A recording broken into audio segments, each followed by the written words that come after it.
അത് നിങ്ങൾ ഞാൻ പറഞ്ഞ മനസ്സിലായല്ലോ, മനസ്സിലാക്കിയില്ലേ? RSS ഞാൻ പറഞ്ഞു, അത് കൃത്യമായിട്ട് ഞാൻ പറഞ്ഞു. അതിൻ്റെ ചരിത്രം ഞാൻ പൂർണ്ണമായിട്ട് വിശദീകരിച്ചു. ആരൊക്കെ ചേർന്നിട്ടാണ് ജനതാ പാർട്ടി രൂപം കൊണ്ടത് എന്ന് ഞാൻ പറഞ്ഞല്ലോ. അതിൻ്റെ അകത്ത് സോഷ്യലിസ്റ്റുകാരുണ്ട്, ജനാധിപത്യവാദികളുണ്ട്, CFDA പോലെ ജഗജീവൻ റാമിൻ്റെ പ്രസ്ഥാനമുണ്ട്, സ്വതന്ത്ര പാർട്ടിയുണ്ട്, സോഷ്യലിസ്റ്റ് പാർട്ടിയുണ്ട്, അതുപോലെ ജനസംഘമുണ്ട്. ജനസംഘത്തിലെ ഒരു വിഭാഗമാണ് RSS. ഇവരെല്ലാം ചേർന്നതാണ് യഥാർത്ഥത്തിൽ ജനതാ പാർട്ടി. ആ ജനതാ പാർട്ടിയുമായിട്ടാണ് ഞങ്ങൾ സഹകരിച്ചത്. അതാ കാര്യം.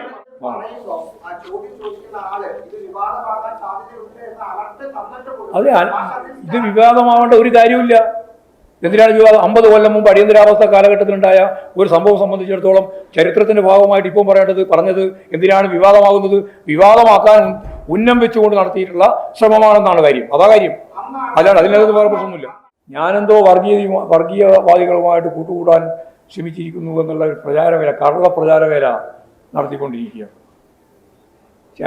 ചരിത്രത്തിൻ്റെ ഭാഗമായിട്ട് പഠിക്കണം, കാണാനും തയ്യാറാവണം. അങ്ങനെ അല്ലാതെ വരുമ്പോഴാണ് ഇത്തരത്തിലുള്ള പ്രശ്നങ്ങൾ ഉയർത്താൻ UDF അനുകൂലമായ ചില നിലപാടുകൾ സ്വീകരിക്കാൻ മാധ്യമങ്ങളിൽ തന്നെ ചിലർ ശ്രമിച്ചിട്ടുള്ളത് എന്ന കാര്യം, പ്രത്യേകിച്ച് മീഡിയ വണ്ണിനെ പോലുള്ള ആളുകൾ ശ്രമിച്ചത് എന്നത് വളരെ വ്യക്തമായ പകൽ വെളിച്ചം പോലെയുള്ള സത്യമാണ്. ഞാൻ സൂചിപ്പിച്ച ഒരു കാര്യം, അടിയന്തരാവസ്ഥ എന്നത് അർദ്ധഫാസിസത്തിന്റെ ഭാഗമായിരുന്നു. RSS നിങ്ങൾ മനസ്സിലാക്കേണ്ട ഒരു കാര്യം, RSS ഒരു രാഷ്ട്രീയ പാർട്ടിയല്ല. അപ്പോൾ രാഷ്ട്രീയ പാർട്ടി എന്ന രീതിയിൽ CPM-ന് ഒരു RSS-ഉമായിട്ട് ചേരേണ്ടത് പ്രശ്നം അന്നുമില്ല ഇന്നുമില്ല. എന്നാൽ ഇവരെല്ലാമായിട്ട് സഹകരിക്കുന്ന നിലപാടിലേക്ക് എത്തിയ അടിയന്തരാവസ്ഥയുടെ പശ്ചാത്തലമാണ് ഞാൻ അർദ്ധഫാസിസത്തിന്റെ ഭാഗമായിട്ട് വിശദീകരിച്ചത്. അതിൽ ചേർന്ന വിഭാഗത്തെയാണ് ഞാനിപ്പോൾ നിങ്ങളോട് പറഞ്ഞത്. അതേ കാര്യമുള്ളൂ. ഇല്ല, ഒരു മാറ്റവും ഇതേ പറഞ്ഞത്. RSS-ഉമായിട്ട് ഒരു ബന്ധവും രാഷ്ട്രീയമായിട്ട് CPM-നില്ല. അന്നുമില്ല ഇന്നുമില്ല ഇനി നാളെയും.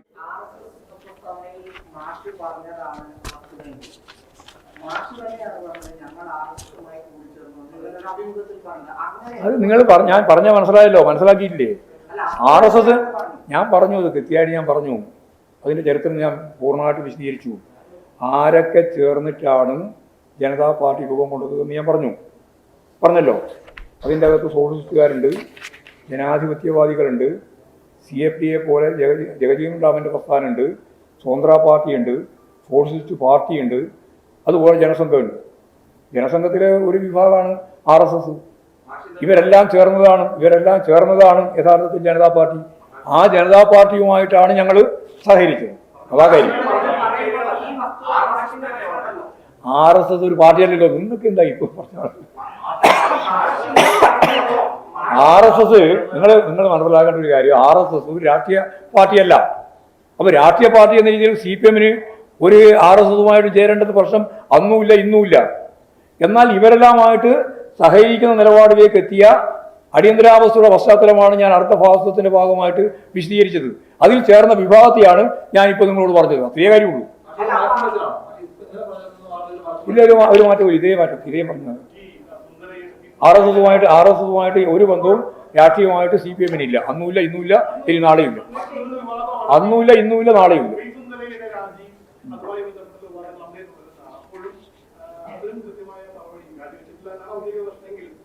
അല്ല, പി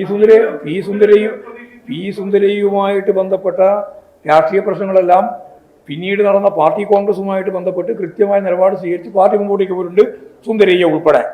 അത്രയേ ഉള്ളൂ കാര്യം.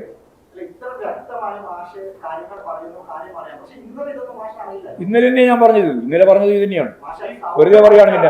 ജമാഅത്ത് ഇസ്ലാമിന്റെ താല്പര്യം സംരക്ഷിക്കാൻ വേണ്ടി നടക്കുന്ന ചില ആളുകൾ അതിനെ വളച്ചൊടിച്ച് നിലപാട് സ്വീകരിക്കുകയാണ് ചെയ്തത്. അതാ പച്ച മലയാളം.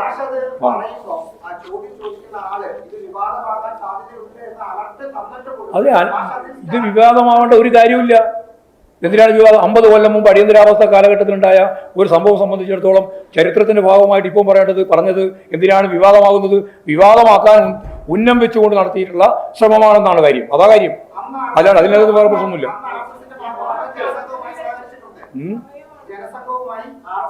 ജനസംഘമായിട്ടല്ല സഹകരിച്ചത്. അന്ന് RSS ഉൾപ്പെടെയുള്ള ജനസംഘം ചേർന്ന ജനതാ പാർട്ടിയാണ്. ഞാൻ നേരത്തെ പറഞ്ഞില്ലേ, ഇനി വിശദീകരിക്കണോ? നിരവധി പാർട്ടികൾ, നിരവധി ധാരകൾ എല്ലാം ചേർന്നാണ് ജനതാ പാർട്ടി ഉണ്ടായത്. അതിലൊരു ചെറിയ ന്യൂനപക്ഷം മാത്രമാണ് RSS. അത് നമ്മൾ നല്ലപോലെ മനസ്സിലാക്കണ്ടേ. ചരിത്രത്തിന്റെ ഭാഗമായിട്ടല്ലേ ഇത്. അത് 50 കൊല്ലം മുമ്പുള്ള ചരിത്രം വ്യക്തമാക്കിയതാണ്. അതും ഒരു ചോദ്യം ചോദിച്ചപ്പോൾ ആ ചോദ്യം മറുപടി പറഞ്ഞത് മാത്രമേ ഉള്ളൂ, അത്രയേ ഉള്ളൂ. അല്ല, ഇത് എന്താണ് വിവാദം ആവേണ്ടതെന്നാണ് ഞാൻ ചോദിച്ചത്. അതിന്റെ അർത്ഥം അതല്ലേ. 50 കൊല്ലം മുമ്പ് നടന്ന ഒരു സംഭവം സംബന്ധിച്ചിടത്ത് ഇപ്പം വിവാദമാവേണ്ട എന്ത് പ്രശ്നങ്ങൾ? നിങ്ങൾ ജമാഅത്ത് ഇസ്ലാമിക്കെതിരായി നിലമ്പൂർ നിയോജക മണ്ഡലത്തിലും കേരളത്തിലും ഞങ്ങൾ ഉയർത്തിയിട്ടുള്ള രാഷ്ട്രീയ നിലപാടിന് മറുപടി പറയാൻ കഴിയാതെ UDFനെ സഹായിക്കാൻ ഒരു നിലപാട് സ്വീകരിച്ചു എന്ന് മാത്രമേ പറയാൻ സാധിക്കുള്ളൂ. ജമാഅത്ത് ഇസ്ലാം അനുകൂലമായിട്ട് അത്രയേ ഉള്ളൂ കാര്യം. അതാണ് ഞാൻ നേരത്തെ വിശദീകരിച്ചത്. ഒരു വടിയും കൊടുത്തില്ല. ഒരു കാര്യവും അതിൻ്റെ അകത്ത് വിവാദം ഉണ്ടാക്കേണ്ട കാര്യമില്ല. ഇപ്പോഴും ഇല്ല, അന്നുമില്ല, ഇനിയും ഉണ്ടാവില്ല. നിരോധിക്കപ്പെട്ടിട്ടുണ്ട്. ഇതൊന്നും ഞാൻ പറഞ്ഞില്ല. നിരോധിച്ചുകൊണ്ടൊന്നും പ്രസ്ഥാനം ഇല്ലാതാവില്ല. ആ ഒരു നിലപാടൊന്നും ഞാൻ എടുത്തില്ല. ഉണ്ട്.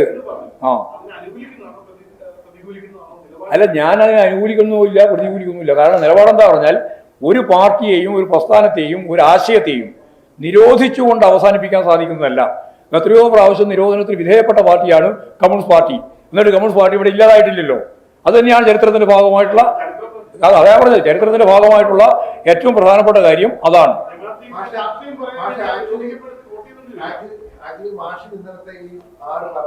ഇന്നലെയല്ല, ഇത് മിഞ്ഞാമറ്റ പറഞ്ഞാണ്. നിങ്ങളിപ്പോ ഒരു ആവശ്യത്തിന് വേണ്ടി ഉപയോഗിച്ചു മാത്രം. അല്ല, അവർ ചോദിച്ച ചോദ്യം എങ്ങനെയാണ് മാറ്റങ്ങൾ സംഭവിക്കുന്നത് എന്നതിനെ പറ്റിയാണ്. രാഷ്ട്രീയ മാറ്റം എങ്ങനെയാണ്, അതാണ് അതിൻ്റെ അകത്ത് ഏറ്റവും പ്രധാനപ്പെട്ട കാര്യം. അങ്ങനെ എല്ലാം ഒരു ഒരു ഒരു ഒരേ ദിശയിൽ ഇങ്ങനെ നിൽക്കുകയല്ല ചെയ്യുക. രാഷ്ട്രീയം പലതരത്തിൽ മാറുക ചെയ്യുക. മാറ്റത്തിന് വിധേയപ്പെടാതെ ഒന്നും തന്നെ ഇല്ല. അപ്പോൾ എങ്ങനെയൊക്കെയാണ് മാറുന്നത് എന്ന് പറയുന്നതിന് വേണ്ടി ഞാൻ ചൂണ്ടിക്കാണിച്ച ഒരു ഉദാഹരണം മാത്രമേ ഉള്ളൂ. അതിനെ പർവ്വതീകരിക്കാൻ വേണ്ടിയിട്ടുള്ള, തെറ്റിദ്ധാരണ ഉണ്ടാക്കാൻ വേണ്ടിയിട്ടുള്ള ശ്രമം നടത്തിയെന്ന് മാത്രമേ അത് കാണേണ്ടിയുള്ളൂ. അതാണ് അത് സംബന്ധിച്ച് പറയാനുള്ളത്. ശരിയാണ്. ഇനി അതിന് വേണ്ടി വേറെ ഉത്തരം പറഞ്ഞു. അല്ല, RSS ഉൾപ്പെടെയുള്ള ജനവിഭാഗങ്ങൾ ഉൾക്കൊള്ളുന്നതായിരുന്നല്ലോ ഞാൻ ഈ പറഞ്ഞ വിഭാഗങ്ങളെല്ലാം. നിങ്ങൾക്ക് എന്താ പറയാൻ മനസ്സിലാകുന്നത്? RSSുമായിട്ട് ആരും രാഷ്ട്രീയ കൂട്ടുകെട്ട് ഉണ്ടാക്കുമോ? ഉണ്ടാക്കിയിട്ടുണ്ടോ? ഇല്ലല്ലോ. ഇല്ല. രാഷ്ട്രീയ കൂട്ടുകെട്ടിനെ പറ്റിയേ ഞാൻ പറഞ്ഞിട്ടില്ല. അടിയന്തരാവസ്ഥക്കെതിരായിട്ട് മൂവ് ഡെവലപ്പ് ചെയ്തു വന്നു, അതിനെപ്പറ്റിയാ പറഞ്ഞത്. അത്രയേ ഉള്ളൂ. ശരി, പറ.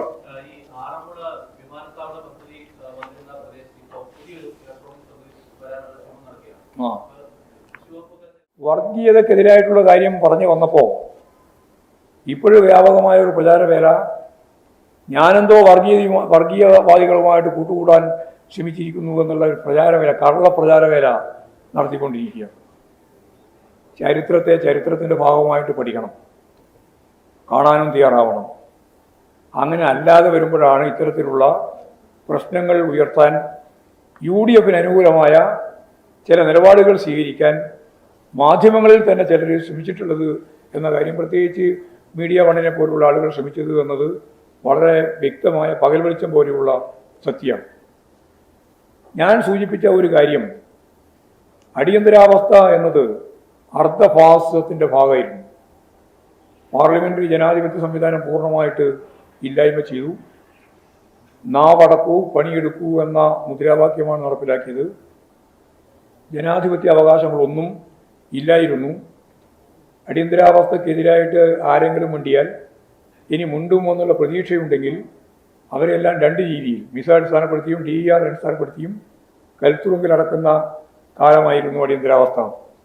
ഞങ്ങളെല്ലാം അടിയന്തരാവസ്ഥയുടെ കാലത്ത് ജയിലിൽ കിടന്ന അനുഭവമുള്ളവരാണ്. ആ അർദ്ധ ഫാസിസ്റ്റ് രീതിയിലുള്ള ഇന്ദിരാഗാന്ധിയുടെ നേതൃത്വത്തിൽ നടപ്പിലാക്കിയിട്ടുള്ള, കോൺഗ്രസ് നടപ്പിലാക്കിയിട്ടുള്ള ഈ അമിതാധികാര വാഴ്ചക്കെതിരായി രാജ്യം അതിശക്തിയായ പ്രതിഷേധം രൂപപ്പെടുത്തി വളർത്തിയെടുത്തു. ഇതിൻ്റെ ഭാഗമായിട്ടാണ് അന്ന് സദാ VMS പറഞ്ഞതുപോലെ ഇവിടെ തിരുവനന്തപുരത്താണ് ആ മുദ്രാവാക്യം ആദ്യമായിട്ട് ഉയർത്തിയത്. ഞങ്ങൾ ഉയർത്തുന്ന മുദ്രാവാക്യം അടിയന്തരാവസ്ഥ അറബിക്കടലിൽ എന്നതാണ്. ആ അടിയന്തരാവസ്ഥ അറബിക്കടലിൽ എന്ന മുദ്രാവാക്യം വെച്ചുകൊണ്ട് ഇന്ത്യ മുഴുവൻ ഒറ്റക്കെട്ടായി ഈ അമിതാധികാര വാഴ്ചക്കെതിരായി, അർദ്ധ ഫാസിസ്റ്റ് ഭീകര വാഴ്ചക്കെതിരായി അതിശക്തിയായ രാഷ്ട്രീയ മുന്നേറ്റമാണ് പിന്നീട് നമ്മൾ കണ്ടത്. ആ മുന്നേറ്റത്തിൻ്റെ ഭാഗമായിട്ടാണ് നമുക്കെല്ലാം അറിയുന്നത് പോലെ വിവിധ പാർട്ടികൾ ചേർന്ന് ഒരു രാഷ്ട്രീയ പ്രസ്ഥാനം രൂപപ്പെട്ടത്. അങ്ങനെയാണ് ജനതാ പാർട്ടിയുടെ രൂപീകരണം. ജനതാ പാർട്ടി എന്ന് പറയുന്നത് ജനസംഘത്തിൻ്റെ തുടർച്ചയായി വന്നൊരു പാർട്ടിയല്ല. വിവിധ പാർട്ടികൾ, സോഷ്യലിസ്റ്റുകാർ, ജനാധിപത്യവാദികൾ, അതുപോലെ തന്നെ ജഗജീവൻ രാമിൻ്റെ CFD, സോഷ്യലിസ്റ്റ് പാർട്ടി, സ്വതന്ത്ര പാർട്ടി, ജനസംഘം ഉൾപ്പെടെയുള്ള പാർട്ടികളെല്ലാം ചേർന്ന് ഉണ്ടായ ഒരു പാർട്ടിയാണ് യഥാർത്ഥത്തിൽ ജനതാ പാർട്ടി. വിവിധ വിഭാഗങ്ങൾ, ഗ്രൂപ്പുകൾ, പാർട്ടികൾ എല്ലാം ചേർന്നുണ്ടായ ഒരു പ്രസ്ഥാനമാണ്. ഈ ജനതാ പാർട്ടിയിൽ വ്യത്യസ്ത ധാരകളുണ്ടായിരുന്നു എന്ന് ഞാൻ പറഞ്ഞു. ആ ധാരയിലാണ് ജനസംഘം ഉൾപ്പെട്ടിരുന്നത്. അങ്ങനെയുള്ള ഒരു കാലത്ത് അന്ന് RSS പ്രബലമായ ശക്തിയായിട്ട് അതിൽ പ്രവർത്തിക്കുന്നില്ല. മറ്റെല്ലാ വിഭാഗങ്ങളുമാണ് പ്രധാനപ്പെട്ട ശക്തിയായിട്ടുള്ളത്. RSS ഒരു രാഷ്ട്രീയ പാർട്ടി എന്ന രീതിയിലല്ല, ജനസംഘത്തിൻ്റെ ഭാഗമായിട്ടുള്ള ഒരു വിഭാഗം എന്ന രീതിയിലാണ് ഇതിൽ ചേരുന്നത്. അങ്ങനെ രാജ്യവ്യാപകമായിട്ട് എല്ലാ വിഭാഗങ്ങളും ചേർന്ന് അടിയന്തരാവസ്ഥ അറബിക്കടലിൽ എന്ന EMS ഉയർത്തിയ മുദ്രാവാക്യം പ്രാവർത്തികമാക്കാൻ ഈ ഇന്ത്യ ഒറ്റക്കെട്ടായിട്ട് മുമ്പോട്ടേക്ക് പോയ ഒരു സാഹചര്യത്തെ പറ്റിയാണ് ഞാൻ സൂചിപ്പിച്ചത്. ആ സൂചിപ്പിച്ചതിനെയാണ് വളച്ചൊടിച്ച് കാര്യങ്ങൾ അവതരിപ്പിക്കുന്നത്. RSSുമായി CPIM ഇന്നേ വരെ ഒരു രാഷ്ട്രീയ കൂട്ടുകെട്ടും ഉണ്ടാക്കിയിട്ടില്ല. ഇന്നലെയും ഇല്ല, ഇന്നുമില്ല, ഇനി നാളെയും ഉണ്ടാവില്ല.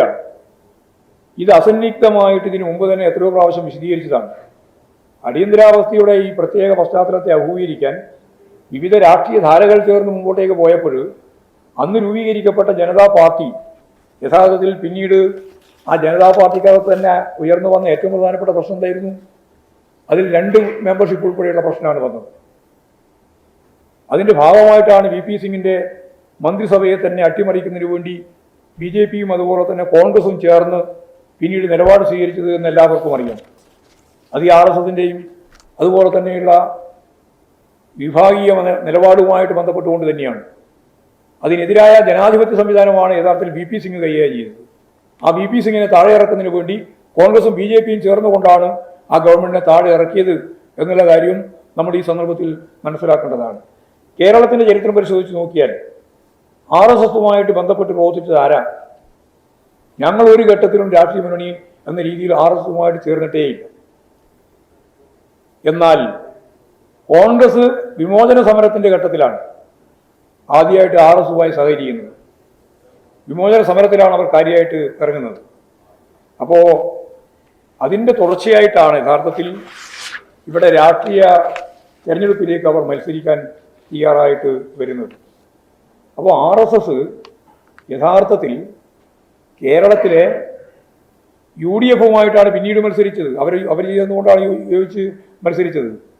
മതനിരപേക്ഷ ഉള്ളടക്കം കൃത്യമായിട്ട് കൈകാര്യം ചെയ്യുന്നതിൽ ഒരു തരത്തിലുള്ള വിട്ടുവീഴ്ചയും ഞങ്ങൾ വരുത്തിയിട്ടില്ല. കാരണം RSS ഉൾപ്പെടെയുള്ള വിഭാഗത്തോട് നിങ്ങളുടെ നിലപാടെന്താണ് എന്ന് ജനതാ പാർട്ടിയുടെ ഭാഗമായിട്ട് നിന്ന സന്ദർഭത്തിൽ സഹകരിച്ച പാർട്ടിയുടെ അഖിലേന്ത്യാ നേതൃത്വം എന്ന രീതിയിൽ EMS അത് തലശ്ശേരി ഉൾപ്പെടെയുള്ള 4 ഉപതെരഞ്ഞെടുപ്പിൽ നടന്ന തെരഞ്ഞെടുപ്പിൽ വ്യക്തമായൊരു ചോദ്യം ഉന്നയിക്കപ്പെട്ടു. ആ ചോദ്യം ഇങ്ങനെയാണ്: നിങ്ങളുടെ നിലപാട് RSS ഉൾപ്പെടെയുള്ള അന്ന് ജനതയോടൊരു നിലപാടെന്താണ്? അന്ന് ചരിത്രപ്രസിദ്ധമായ ഒരു പ്രസംഗം സഖാവ് EMS തലശ്ശേരിയിൽ നടത്തി. അത് RSSന്റെ വോട്ട് ഞങ്ങൾക്ക് വേണ്ട എന്നാണ്. RSSന്റെ വോട്ട് ഞങ്ങൾക്ക് വേണ്ട എന്ന് അസന്നിഗ്ധമായിട്ട് പ്രഖ്യാപിച്ച സഖാവ് EMS ആണ്. അത് അടിയന്തരാവസ്ഥയ്ക്ക് ശേഷം 1980 മുമ്പ് നടന്ന ഉപതെരഞ്ഞെടുപ്പുമായിട്ട് ബന്ധപ്പെട്ട ഒരു ചിത്രമാണ്. അപ്പോൾ ഒരു തരത്തിലുള്ള ബന്ധവും ഇടതുപക്ഷ പ്രസ്ഥാനവുമായിട്ട് RSSന് ഉണ്ടായിട്ടില്ല എന്ന് പറയാൻ വേണ്ടിയിട്ടാണ് ഞാൻ ഇത്രയും കാര്യങ്ങൾ പറഞ്ഞത്. മതനിരപേക്ഷ നിലപാട് ഉയർത്തിപ്പിടിച്ച് ഇടതുപക്ഷം ആ 4 സീറ്റും ജയിക്കുന്ന സ്ഥിതിയാണ് ഉപതെരഞ്ഞെടുപ്പിൻ്റെ ഭാഗമായിട്ടും ഉണ്ടായത്. തുടർന്ന് നമുക്കറിയുന്നത് പോലെ RSSും BJPയും കോൺഗ്രസും ചേർന്ന് മത്സരിച്ചത് വടകര പാർലമെന്റ് നിയോജകമണ്ഡലത്തിലും അതുപോലെ തന്നെ ബേപ്പൂർ അസംബ്ലി നിയോജക മണ്ഡലത്തിലുമാണ് കോലീബി സഖ്യം ഉണ്ടാക്കിയത്. ആ സഖ്യത്തെയും പരാജയപ്പെടുത്താൻ നമുക്ക് സാധിച്ചിട്ടുണ്ട്. മാത്രമല്ല, ജനതാ പാർട്ടിയുമായിട്ട് ഐക്യമുന്നണി ഉണ്ടാക്കിയത് ഈ ഉൾപ്പെടെയുള്ള ഈ UDF ആണ് 1980. അന്നാണ് രാജഗോപാലൻ മത്സരിച്ചത് കാസർഗോഡ്, രാജഗോപാലൻ. അന്നാണ് KE മാരാർ മത്സരിച്ചത് കൂത്തുപറമ്പ്. അന്ന് കൂത്തുപറമ്പ് എന്നല്ല ആ നിയോജക മണ്ഡലത്തിൻ്റെ പേര്, പെരിങ്ങളം എന്നാണ്. ആ പെരിങ്ങളം നിയോജക മണ്ഡലത്തിലാണ് ഇന്നത്തെ നമ്മുടെ വനവകുപ്പ് മന്ത്രി AK ശശീന്ദ്രനാണ് അവിടെ മത്സരിച്ചിരുന്നത്. അവിടെ ജയിച്ചു. രാജഗോപാലിനെതിരായിട്ട് ഞങ്ങളുടെ സ്ഥാനാർത്ഥിയെ മത്സരിച്ചത് രാമണ്ണറയാണ്. രാമണ്ണറ ജയിച്ചു. ലീഗും കോൺഗ്രസും ചേർന്ന മുന്നണിയിലായിരുന്നു ഈ പറയുന്ന ജനതാ പാർട്ടി എന്നുണ്ടായിരുന്നത്. ഇതെല്ലാം മറച്ചു വെച്ചിട്ട് ഇടതുപക്ഷ ജനാധിപത്യ മുന്നണിയെ അതിശക്തിയായ മുന്നേറ്റം വർഗീയതക്കെതിരായിട്ട് നടത്തിക്കൊണ്ടിരിക്കുന്ന നിലമ്പൂരിൽ ഞാനെന്തോ പറഞ്ഞിരിക്കുന്നു എന്ന് പച്ച കള്ളം അടിച്ചു വിടുന്ന നിലയാണ് സ്വീകരിച്ചിട്ടുള്ളത്. ചരിത്രത്തിൻ്റെ ഭാഗമായിട്ട് തന്നെ പഠിക്കണം. അങ്ങനെ പഠിക്കുമ്പോഴാണ് നമുക്ക് ഇതിൽ ഓരോന്നിലും വന്ന മാറ്റങ്ങളും വിഗതികളും നമുക്ക് കൃത്യമായിട്ട് മനസ്സിലാക്കാൻ സാധിക്കുക. ഒരു ഘട്ടത്തിലും CPIM RSSുമായി ഒരു രാഷ്ട്രീയ കൂട്ടുകെട്ടും ഉണ്ടാക്കിയിട്ടില്ല എന്ന കാര്യം ഞാൻ ഉറപ്പിച്ച് പറയുകയാണ്. പലപ്പോഴും വന്ന രാഷ്ട്രീയ സാഹചര്യത്തിൽ ഞാൻ നേരത്തെ പറഞ്ഞതുപോലെ അടിയന്തരാവസ്ഥ ഉൾപ്പെടെയുള്ള ഘട്ടത്തിൽ കണ്ട ജനകീയ മുന്നേറ്റത്തിൻ്റെ ഭാഗമായി എല്ലാവരും ചേർന്ന് മുന്നോട്ടേക്ക് പോയിട്ടുണ്ട് എന്നുള്ള കാര്യവും ഇതിൻ്റെ ഭാഗമായി ചരിത്രത്തിൻ്റെ ഭാഗമായിട്ട് തന്നെ മനസ്സിലാക്കേണ്ടതാണ്. മുമ്പേ തന്നെ പരിശോധിച്ച് നോക്കി EMSനെ തോൽപ്പിക്കാൻ വേണ്ടിയിട്ട് ഇവിടെ ഈ കേരളത്തിൽ എത്ര ശക്തമത്തായ ഇടപെടലാണ് കോൺഗ്രസ് നടത്തിയിട്ടുള്ളത്. ഈ RSSുമായിട്ട് ബന്ധപ്പെട്ട് ജനസംഘം സ്ഥാനാർത്ഥിയെ നിർത്താൻ തീരുമാനിച്ചല്ലോ. ആദ്യമായിട്ട് നടത്താൻ തീരുമാനിച്ച 4 മണ്ഡലത്തിലാണ്. എപ്പോഴും വിമോചന സമരം കഴിഞ്ഞതിന് ശേഷം. ആ വിമോചന സമരം കഴിഞ്ഞതിന് ശേഷം 4 നിയോജക മണ്ഡലത്തിൽ അവർ മത്സരിക്കാൻ, കോഴിക്കോട് 2, ഗുരുവായൂർ, അണ്ടത്തോട്, പട്ടാമ്പിയിലാണ് EMS മത്സരിക്കുന്നത്. EMS മത്സരിക്കുന്ന പട്ടാമ്പിയിൽ അവിടെ യഥാർത്ഥത്തിൽ ദീൻദയാൽ ഉപാധ്യായയാണ് കേരളത്തിൽ വന്ന് ഈ 4 സ്ഥാനാർത്ഥികളെയും പ്രഖ്യാപിച്ചത്. 4 സ്ഥാനാർത്ഥികളും മത്സരരംഗത്ത് വന്നു. മത്സരരംഗത്ത് വന്നപ്പോൾ കോൺഗ്രസുമായിട്ട് ഞാൻ ഈ പറഞ്ഞ ദീൻദയാൽ ഉപാധ്യായുമായി ചർച്ച നടത്തിയിട്ട് EMSനെ തോൽപ്പിക്കണം. EMS ആയിരുന്നല്ലോ കേരളത്തിൻ്റെ മുഖ്യമന്ത്രിയായിരുന്നത്.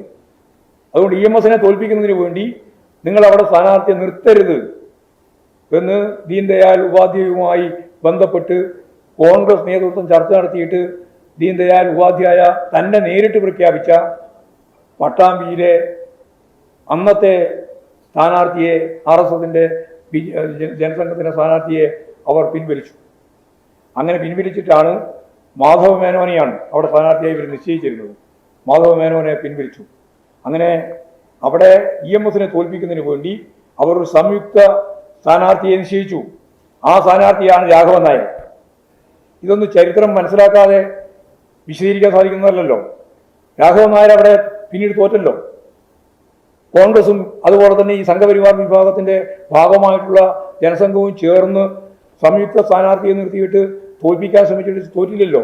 ബേപ്പൂരും വടകരയും ഞാൻ നേരത്തെ അതിനുശേഷം നടന്ന തെരഞ്ഞെടുപ്പിൻ്റെ ഭാഗമായിട്ട് നമുക്ക് ശക്തിയായി മുന്നോട്ടേക്ക് പോകാൻ കഴിഞ്ഞു. AKGയെ തോൽപ്പിക്കുന്നതിൻ്റെ ഭാഗമായിട്ട് പാലക്കാട് ലോക്സഭാ തെരഞ്ഞെടുപ്പിലും ഇതേപോലെ തന്നെയുള്ള RSS സ്ഥാനാർത്ഥി കോൺഗ്രസ് പിന്തുണ പ്രഖ്യാപിച്ചല്ലോ. ഇങ്ങനെ നിരവധി സംഭവങ്ങൾ നമുക്കിതിൻ്റെ ഭാഗമായിട്ട് ചൂണ്ടിക്കാണിക്കാൻ ഉണ്ട്. കോൺഗ്രസും പ്രത്യേകിച്ച് ഇവിടെ ലീഗ് ഉൾപ്പെടെയുള്ളവർ ചേർന്ന് കോലീബി സഖ്യമുണ്ടാക്കി ഇടതുപക്ഷത്തെ പരാജയപ്പെടുത്താൻ വേണ്ടി നടത്തിയ പാരമ്പര്യം കടക്കുമ്പോൾ തികച്ചും തെറ്റായ രീതിയിൽ RSSുമായി ഒരിക്കലും രാഷ്ട്രീയ ബന്ധം ഉണ്ടാക്കാത്ത CPIMനെ പറ്റി RSSന് വോട്ട് വേണ്ട, ഞങ്ങൾക്ക് വേണ്ട എന്ന് പാർട്ടി ജനറൽ സെക്രട്ടറി സഖാവ് EMSനെ പോലുള്ള ആളുകൾ പരസ്യമായിട്ട് പ്രഖ്യാപിക്കുകയും സഖാവ് പിണറായി വിജയൻ ഇന്നത്തെ ക്യാമ്പയിൻ്റെ ഭാഗമായിട്ട് നിലമ്പൂരിൽ നടന്ന 7 റാലിയിലും വിഭജനവാദികളുടെയും വർഗീയവാദികളുടെയും പിന്തുണ ഞങ്ങൾക്ക് ആവശ്യമില്ല എന്ന് പരസ്യമായിട്ട് പ്രഖ്യാപിക്കുകയും ചെയ്ത ഒരു തെരഞ്ഞെടുപ്പ് പോരാട്ടത്തിൻ്റെ ഘട്ടത്തിൽ ആളെ പറ്റിക്കുന്നതിന് വേണ്ടി വർഗീയവാദികൾ, വർഗീയ സ്വഭാവമുള്ള ശക്തികൾ, പ്രത്യേകിച്ച് ജമാഅത്തെ ഇസ്ലാമിൻ്റെ വക്താക്കൾ ഞങ്ങൾക്കെതിരായിട്ട് കള്ളപ്രചാര വേല നടത്തിക്കൊണ്ടിരിക്കുന്ന ഒരു സാഹചര്യമുണ്ട് എന്നുള്ള പശ്ചാത്തലത്തിലാണ് ഞാൻ ആ കാര്യം ഇത്രയും വിശദമായിട്ട് ചൂണ്ടിക്കാണിച്ചിട്ടുള്ളത്. അതാണ് രണ്ടാമത്തെ കാര്യമെന്ന രീതിയിൽ പറയുന്നത്.